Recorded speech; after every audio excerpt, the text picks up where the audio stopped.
গরমের মধ্যে রমজান মাসে এরকম প্রাণ ঠান্ডা করা একটা পুডিং ডেজার্ট যদি ইফতার আইটেমে থাকে তাহলে আর কি লাগে। খুব ইজিভাবে খুব অল্প উপকরণে মাত্র একটা ডিম দিয়ে আমি আজকের এই পুডিং রেসিপিটা শেয়ার করেছি। চলুন বন্ধুরা দেখে নেই। হ্যালো এভরিওয়ান, আসসালামু আলাইকুম। Welcome back to my channel mom's kitchen by Sultana, Jashore থেকে। প্রথমে আমি এখানে ফুল ক্রিম দুধ নিয়ে নিয়েছি। এটা গরুর দুধ, গ্রামের বাড়ি থেকে আনা। এই দুধের মধ্যে যথেষ্ট পরিমাণ দেশি গরুর দুধ, যেহেতু পানি মেশানোর তো কোনো প্রয়োজনই নাই, বেশি জাল দেওয়ারও কোনো দরকার নাই। আমি এদিকে দুধটা বসিয়ে দিয়েছি চুলায়, আর এদিকে নর্মাল টেম্পারেচারের একটা ডিম নিয়ে নিচ্ছি। মাত্র একটা ডিম দিয়ে বলছি শেয়ার করব। আমি চিনির পরিমাণটা 3 চামচ দিয়েছি, আপনারা চাইলে বাড়িয়ে কমিয়ে নিতে পারেন। 2 চামচ দিলেই এনাফ, কিন্তু আমার মেয়েরা যেটা মিষ্টি সেটা একটু মিষ্টি খেতে পছন্দ করে, তাই 1 চামচ বাড়িয়ে দিয়েছি। আর স্বাদ বাড়াতে আমি 1 চিমটি লবণ ব্যবহার করতেছি। আপনারা চাইলে লবণটা স্কিপ করতে পারেন, তবে আমার কথা মতো লবণটা দিয়ে দেখবেন, মাশাআল্লাহ খেতে অসাধারণ লাগবে। ডিমটা ভালো করে ফেটিয়ে নিচ্ছি। যেহেতু বলছি খুব ইজিভাবে, খুব সহজভাবে, একদম কোনো ঝামেলা ছাড়াই আজকের পুডিং রেসিপিটা শেয়ার করব, তাই আমি ভালো করে ফেটিয়ে নিচ্ছি। এটা ভালো করে ফেটালেই হয়ে যাবে।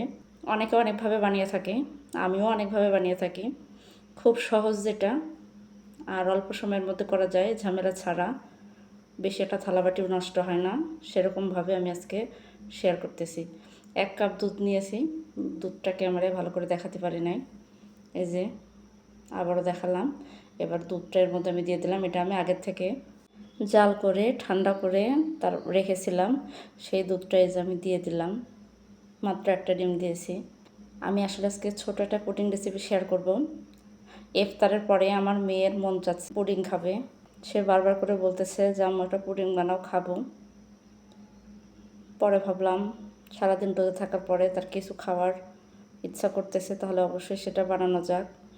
এবার আমি এই যে ক্যারামেলের জন্য 2 চামচ চিনি নিয়েছিলাম, কোনো পানি দেয়নি, কিছু দেয় নাই। এটা আমি চুলায় চলে আসছি ক্যারামেলটা বানানোর জন্য।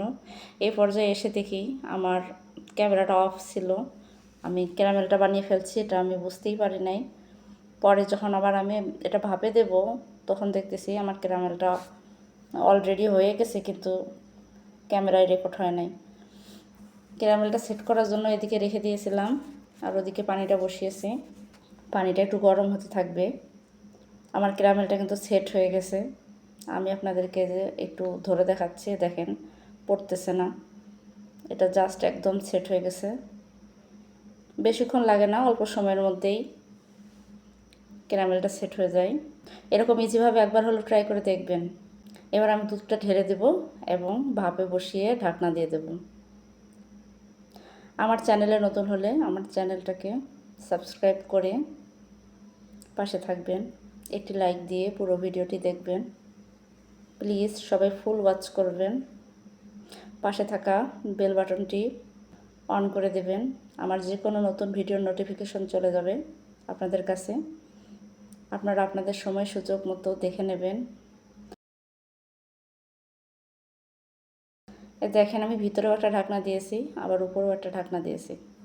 আর যদি আমার রেসিপিটা খুবই ভালো লেগে থাকে, তাহলে অবশ্যই আপনাদের প্রিয়জনের কাছে শেয়ার করে দেবেন,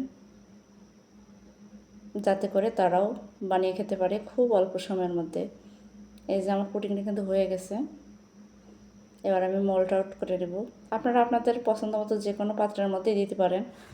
আমি যেহেতু ছোটো পুডিং বানিয়েছি, তাই এই বাটির মধ্যে দিয়ে দিয়েছি।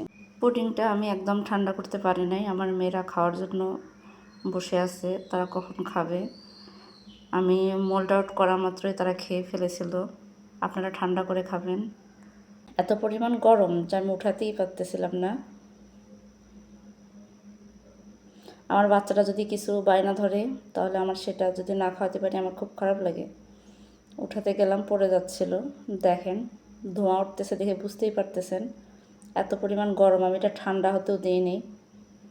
আমার মেয়েরা 3 জনে 3 পাশে অপেক্ষা করতেছে তারা পুডিংটা কখন খাবে। একবার হলো বানিয়ে দেখবেন, ওদের কাছে এত ভালো লেগেছে। আসলে ওরা পুডিংয়ের মধ্যে এই পুডিংটাই সবথেকে বেশি পছন্দ করে, সেটা হচ্ছে দুধ ডিম দিয়ে ক্যারামেল পুডিং। কেটে দেখাই আমি। যারা দেখতে দেখতে ভিডিওর এই পর্যায়ে এসেছেন, এখনও লাইক দিতে ভুলে গেছেন, অবশ্যই মনে করে দেখে একটা লাইক দিয়ে দেবেন। ভিডিওটি ভালো লাগলে লাইক, কমেন্ট অ্যান্ড শেয়ার করে পাশে থাকবেন। কার কার কাছে কেমন লাগলো আমার পুডিং রেসিপি অবশ্যই কমেন্টে জানাবেন।